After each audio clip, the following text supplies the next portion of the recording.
I don't remember exactly where I was when I got the news that I'd won the Golden Frog in Turin. I know I wasn't here. I hadn't been able to travel to the festival. I imagine because I was working. But what I do remember was being very excited when they asked me, well, you couldn't come this year, but will you come next year to receive your award and to serve on the jury?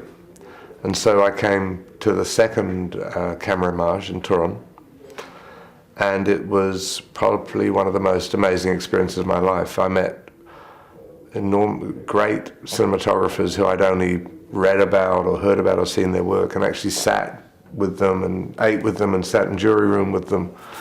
It was inspiring.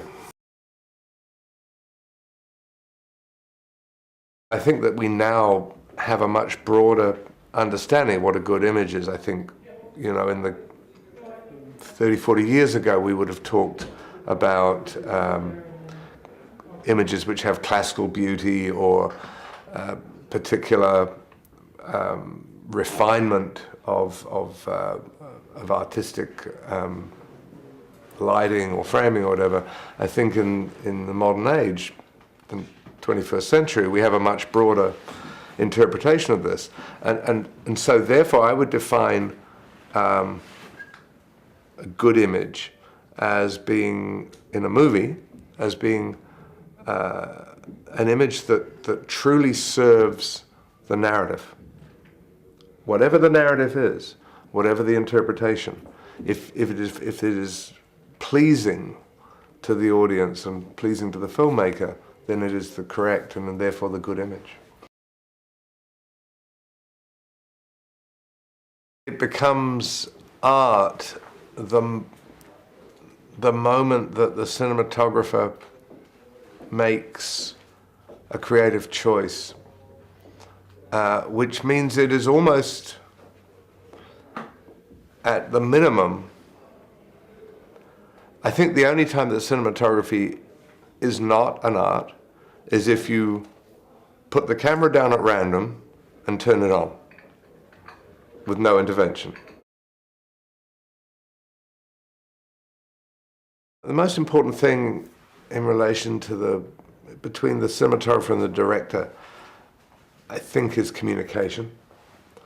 Having time in preparation that they both understand the film that the director wants to make and that the cinematographer has taken that to heart and then responded with artistic input and images that again are appropriate to the narrative.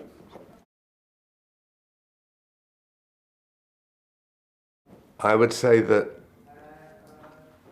it's useful to go to a good school, but not essential. That if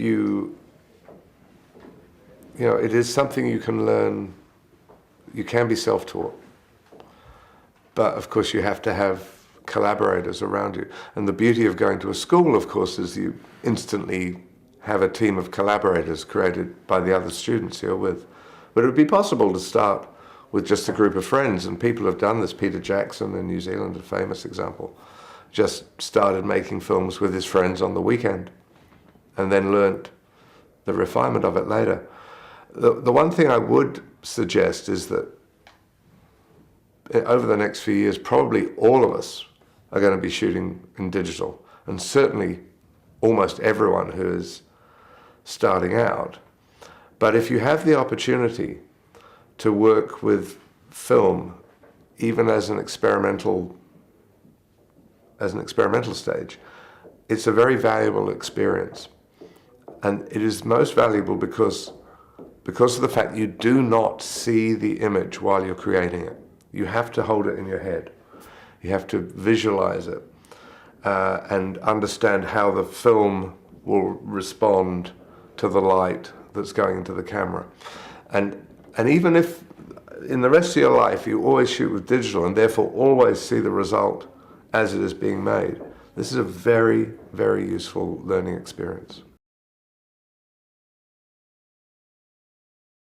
Okay, the most difficult thing about cinematography is once you've mastered the basic tools and techniques of the profession, the craft, if you like, the hard thing is dealing with people.